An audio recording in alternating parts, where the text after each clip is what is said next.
ফুল দাও, ফুল দাও, আয় বলাকে ফুল দাও।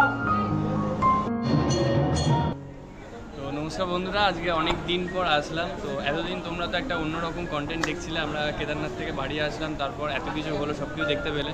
তো আজকে আমি ভিডিওটা পুরোপুরি অন্যরকমভাবে শুরু করছি। আর আজকে আমি সেরকমভাবে ইন্ট্রো করছি না, কারণ আজকে আমি যাচ্ছি পুরোটা অন্যরকম একটা জায়গায়। তো এখন আমি দাঁড়িয়ে আছি আমাদের বাড়ির কাছে যে ব্যারাকপুর স্টেশন, বাড়ির কাছেই আমাদের এখান থেকেই স্টেশন সামনেই পড়ে, তাই জন্য এখান থেকে আজকে ট্রাভেলটা শুরু করছি। আর আজকে আমি যাচ্ছি হচ্ছে মা শ্যাম সুন্দরী মায়ের মন্দিরে। তো খুব হ্যাপি আছি, অনেকদিন ধরে প্ল্যান করছিলাম যাওয়ার জন্য, কিন্তু কিছু ব্যস্ততার জন্য যেতে পারছিলাম না। আর এখান থেকে আমি যাব হচ্ছে শিয়ালদা স্টেশন। ট্রেন এখনও আসেনি, এখন প্রায় ঘড়িতে বাজে 5:06। আজকে আমরা যাচ্ছি হচ্ছে 3 বন্ধু মিলে। আমি হচ্ছে প্রীতম, আর এখানে হচ্ছে পবন রাজপুত সিংহরায়। বিকাল 4টের সময় মায়ের মন্দির খোলে, আর আমাদের এখান থেকে যেতে যেতে মনে হয় 6টা বেজে যেতে পারে। দেখা যাক ট্রেন কখন আসে সেই অনুযায়ী। তো আমরা এই জাস্ট শিয়ালদা স্টেশনে নামলাম। এখন এখান থেকে 1 নম্বর প্ল্যাটফর্মের দিকে আমরা যাব।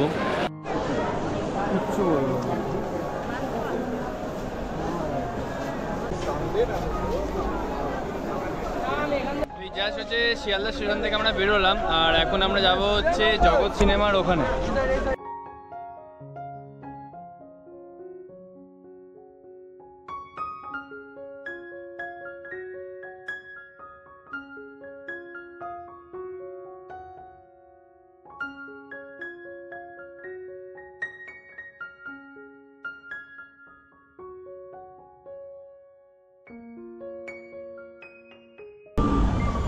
শিয়ালদা দিয়ে 1 নম্বর প্ল্যাটফর্ম দিয়ে তোমরা বেরোবে। 1 নম্বর প্ল্যাটফর্ম দিয়ে বেরিয়ে জগৎ সিনেমার এখানে আসবে।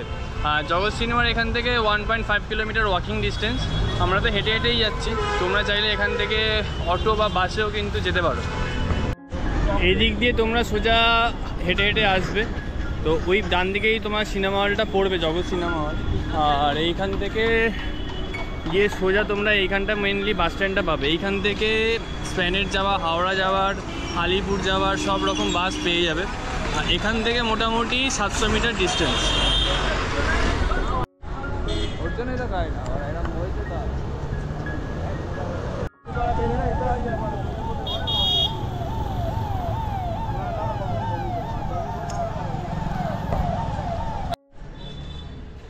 একটা ফ্ল্যাটের মাঝখান থেকে আমরা যাচ্ছি। এখান থেকে গিয়েই সামনে গিয়ে রাইট টার্ন নিলে আমরা মন্দির পেয়ে যাব। মেন রোড দিয়ে যাইনি, আমরা একটা ফ্ল্যাটের পাশ থেকে রাস্তা দিয়ে ঢুকেছি। যেতে যেতে এখানে একটা মন্দির পড়লো, মায়ের মন্দিরে চলে এসেছি। প্রচুর বড় লাইন, বাপরে বাপ, লাইন দেখো,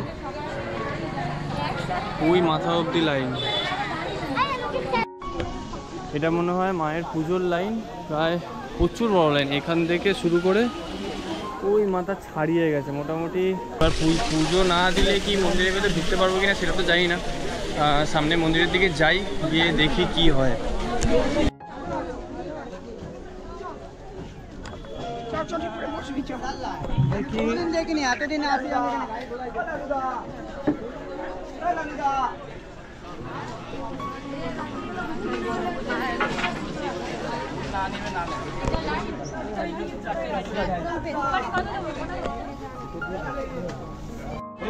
আর লাইনটা হচ্ছে এরকম টাইপের ভিড় দেখো, সন্ধ্যা হতির জন্য হয়তো এতটা ভিড়। এখান থেকে গিয়ে এই গলির মধ্যে দিয়ে হচ্ছে মায়ের মন্দির, এই গলি অবধি লাইন। আর মাকে দর্শন করে এনারা বেরোচ্ছে। এই জায়গাটা হচ্ছে এক্সিট পয়েন্ট, এই সাইড থেকে হচ্ছে এন্ট্রি, আর ওদিক থেকে হচ্ছে এক্সিট। আমি তোকে কেন বলতে গেলাম? আপনি কেন বলতে গেলেন যে কুনাল বসে চলতে তুমি করতে পারবে না? না আসতে না, আমরা এই লোকে আসতে না, ছেড়ে দিয়ে যা। আমি যদি আসতে না, আসি না। আমরা ভাই চলে যাচ্ছি পুরো লাইন ওদিকে, লাইন। এই হচ্ছে মায়ের লাইন।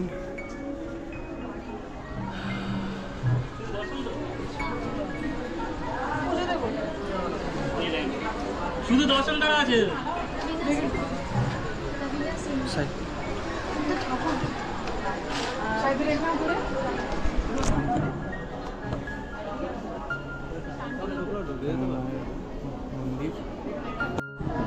আর এখানে হচ্ছে মাকে দর্শন করার জন্য দর্শনার্থীদের এত লাইন।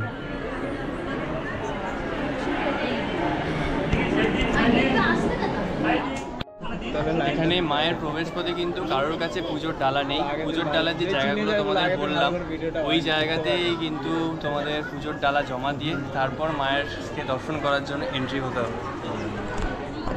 কেমন লাগছে পবন? ভালো। প্রীতম? ভালো লাগে। তো মাকে তোমরা আলাদাভাবে দর্শন করতে পারবে, কিন্তু মায়ের যে ফুল বা প্রসাদ যদি তোমরা বাইরের থেকে কিনে আনো সেটার জন্য হচ্ছে এখানে কাউন্টার আছে, এখানে তোমরা সেটা দিতে হবে, দিয়ে নাম লিখতে হবে। আর ওখানেও একটা কাউন্টার আছে, এই দুটো কাউন্টারে তোমাদের এটা জমা দিতে হবে। পুরোহিতরা আলাদাভাবে তোমাদের এই মনস্কামনা পূরণের জন্য ওনারা প্রণামীটা মায়ের কাছে পৌঁছে দেবে। আর মায়ের প্রবেশপথ হচ্ছে এইখান থেকে ডান দিকে। কিছুক্ষণ পর আমরা যাব, গিয়ে দর্শন করবো আমাকে। ভোগ কখনো কখন দেবা দাদা? ভোগ সকালবেলাও হয়, দুপুরবেলাও হয়, আর রাতের বেলাও হয়। সকালবেলাতেও হয়, সকালবেলা চালগোলা ভোগ দেওয়া হয় পুজোর পর, চালগোলা ভোগ। তারপরে দুপুরবেলার আরতির পর ভোগ প্রসাদ দেওয়া হয় লাইন করে। সেই রকম সন্ধ্যেবেলাও 6:30 7টার পর ভোগ প্রসাদ দেওয়া হয় লাইন দিয়ে সবাইকে। আচ্ছা, লাইন তোমাদের এটা একটাই? এই যে লাইন একটাই পড়বে, এই দর্শনটা কমপ্লিট হয়ে যাবে, তারপরে ভোগের লাইন পড়বে। আচ্ছা, অঞ্জলিটা হয় কোন সময় হয়? অঞ্জলি বিভিন্ন সময়ে হয়। আচ্ছা, যেরকম ভক্ত আসে ভক্তের উপর নির্ভর করে। ভক্ত আসলেই ভক্তদের ভিড় বাড়লে অঞ্জলি হয়ে যায়, মানে সন্ধ্যের পর না, ভক্তের ভিড় বাড়লেও অঞ্জলি পুরো হয় না, আবার ইয়েতেও হয়, ওনাটা কি বলে কম ভিড়েতেও হয়। সেটা একটা হিসাবে যে মানুষ কতক্ষণ ওয়েট করছে এসব থেকে হয়ে যায়। আর পুজোর পর তো আরতির পর তো হয়। হ্যাঁ, পুজো আরতির পর হবে। আরতি কোন সময় হয়? একটা হয় দুপুরবেলায় 12টা 12:30টার সময়, 12:30টার সময়, আর হচ্ছে সন্ধ্যাবেলায় 6:30 7টার সময়। মানে তোমাদের এই টাইমের মধ্যেই হয়, তাই তো? মানে টাইমের কম বেশি এই টাইমের মধ্যেই হয়। 15 মিনিট 20 মিনিট হতেই পারে। তারপর কোনো দিন অমাবস্যার সময় অমাবস্যা কীরকম টাইমে পড়ছে সেসব এসব হিসাবে করতে হবে। পুজোর পরে আমাদেরকে আমাদের পৌঁছানো হবে।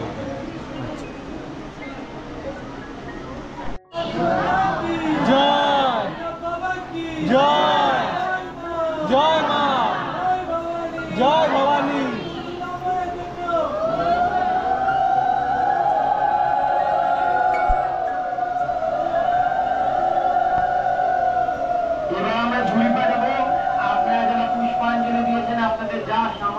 পুষ্পাঞ্জলি দক্ষিণা সব থেকে ঝুড়ির মধ্যে দিয়ে দেবেন।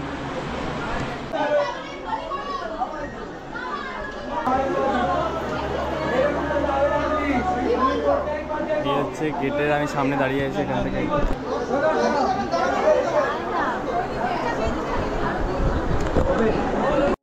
তো এদিকেও একটা দরজা আছে, আমরা ওই দরজার ওদিকে ছিলাম। আর ভোগ রান্নাটা ওখানে হয়। তোমার নাম কি? স্বপন ব্রাহ্মণ। আচ্ছা, এই সময় রোজ মায়ের ভোগ হয়? প্রত্যেকদিন আমাদের 2 টাইম ভোগ হয় আমাদের। কোন সময় হয়? সকালে 1টার সময় ভোগ হয় বা 10টার দিকে বসে যায়। আচ্ছা, 1টার সময় বন্ধ হয়ে যায়। আচ্ছা, 1টা থেকে পুজো হয়, পুজো হয়ে যাওয়ার পরে আর ভোগ দেওয়া শুরু হয়ে যায় আমাদের। আচ্ছা, তুমিই ভোগ করো? আমি ভোগ করি, উনি ভোগ করেন। আচ্ছা, ওনার তোমার মা? ওনার পিসি আমার। আচ্ছা আচ্ছা, নমস্কার। নামটা বলুন। তোমার নাম? আমার নাম বেলা ঘোষ। আচ্ছা, কত বছর ধরে এখানে আছো? মা যতদিন এখান থেকে এসছে আমরা ততদিন এখানে এসে রান্না করছি। মানে ছোটোর থেকে আজকে বড় যা বলতে পারবো। মানে তুমি একদম যখন ছোট ছিলে সেই না সময়? না না না, মায়ের এখানে মানে ছোট রান্না হতো, এখন অনেক লোকজন হচ্ছে, আচ্ছা, বেশি হচ্ছে। মায়ের রান্না আবার মানে আগাগোড়া এখানেই হয়, মায়ের ভোগ এখানেই হয়। মায়ের সব রকমই ভোগ হয়, মায়ের যখন যেটা খেতে ইচ্ছা করে মা আমাদের আদেশ করে মনে হয় সেটাই রান্না হয়ে যায়। আর স্বপ্নে আসেন মা? স্বপ্নে নয়, মনে করি যা দিয়ে এটা করে খাওয়া হয়ে যায়। মা কি সব রকম খান? মা সব আমাদের নিরামিষের মধ্যে সব কিছু নিরামিষ। বেশিরভাগ খিচুড়ি ভোগ হয়, তারপর অন্য ভোগ হয় বৃহস্পতিবার দিন, সবজি ডাল ভাত এসব হয়। মানে সপ্তাহে কিরকম ভোগ হয় একটু যদি বলেন? সব কিছুই হয় আমার, আচ্ছা, মিলেমিশে হয়, যেদিন যেমন হয় সেদিন তেমনই হয়। আবার অকেশনের দিন একটু বেশি হয় আর কি, মানে নানান। আপনাদের যেরকম ভোগ হয় দর্শনার্থীরা আসলে সবাই একরকমভাবে পেয়ে যায়? হ্যাঁ একদম, সব কেউ ফিরে যায় না। কেউ ফিরে যায়? কম পড়ে না, আমাদের মেকআপ হয়ে যায়। আমাদের আচ্ছা, কোনো ভক্ত নেই যে ফিরে যায়, এবং খায় প্লাস বাড়িতে নিয়ে যাওয়ার জন্য আমাদের আদেশ আছে, যেদিন নিয়ে যাবো বাড়িতে নিয়ে যাবো।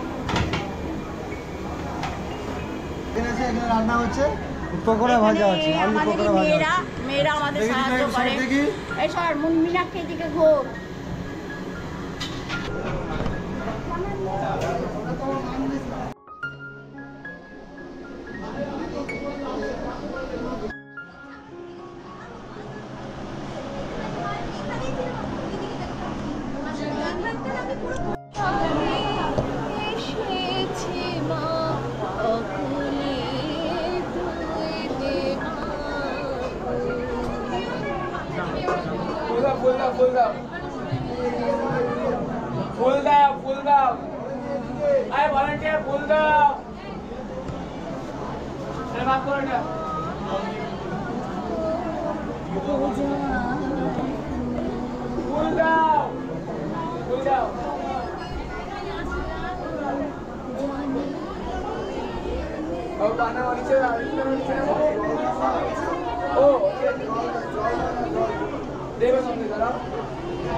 স্বপনকে বলেন তাড়াতাড়ি আনতে।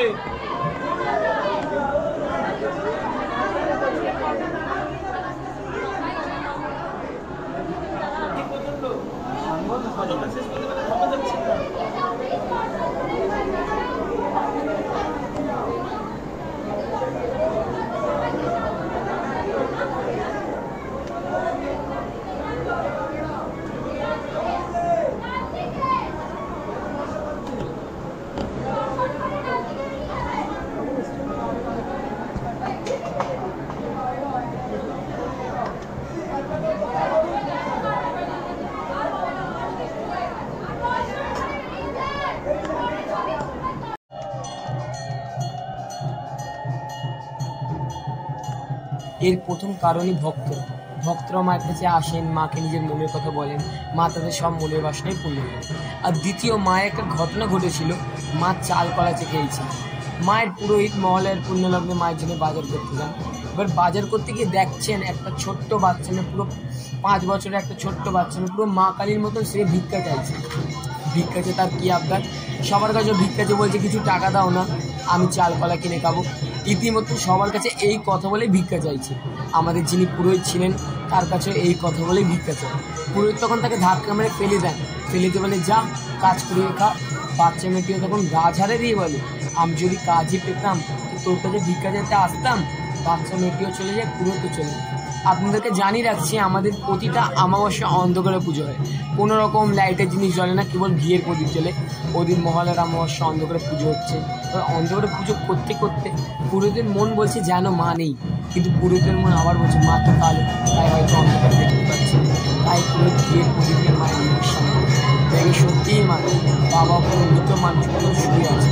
এই দেখে পুরো থমকে যায়, থমকে এবার কিছুক্ষণ পরে ছুমছুম করে নুপুরের আওয়াজ আর ধাপ করে শুয়ে পুরো ধান কাটে।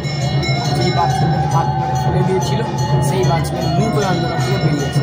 আর মা তখন মানুষের কণ্ঠে বলে দে চাল কলের দিবি নামায়। এই শুনে পুরো সঙ্গে সঙ্গে অজ্ঞান হয়ে যায়। অজ্ঞান অবস্থায় মা ওনাকে বোঝাচ্ছে না আমি শুধু বড়দের মা নই রে, আমি গরিবের ওপর। তো এবার থেকে যে কোনো ভক্ত মাকে 28টা শনিবার মাকে চাল কলা দিয়ে ভোগ দেবে, মা তাদের সব মনোবাসনাই পূর্ণ করবে।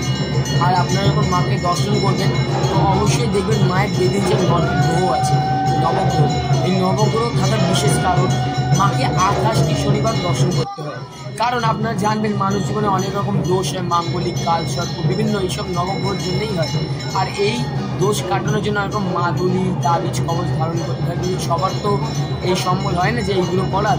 তাই মাকে যদি কোনো ভক্ত 28টি শনিবার মাকে দর্শন করতে পারে, কেবল দর্শন, কোনো পুজো আচ্ছা কিছু করতে হবে, কেবল দর্শন যদি করতে হবে যে কোনো গ্রহদোষ থেকে এমনি মুক্তি হয়। তাই আপনারা মায়ের কাছে আসেন, মাকে নিজের মনের কথা জানান, মা আপনাদের সব মনের বাসনা পূর্ণ করবে। জয় মা।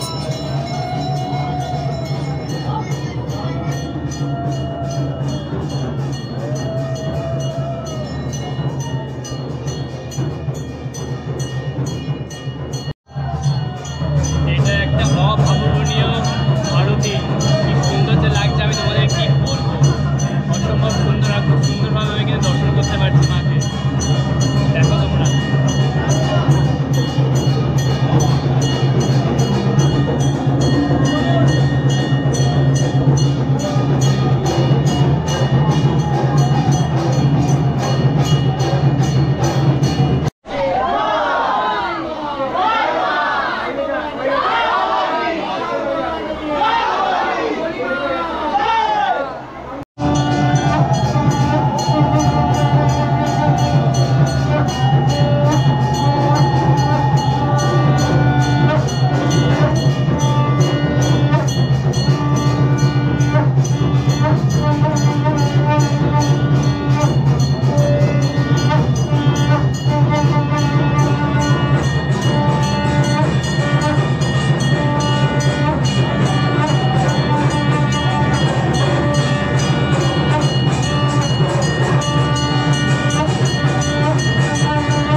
কি সুন্দর চাকরি করে দিলাম।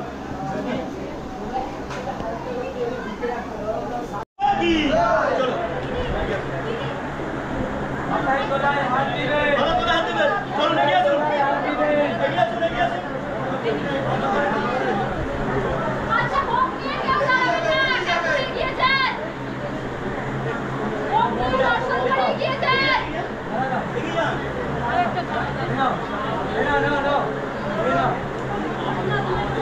আপনার তলে হাত দিন, তলে হাত দিন।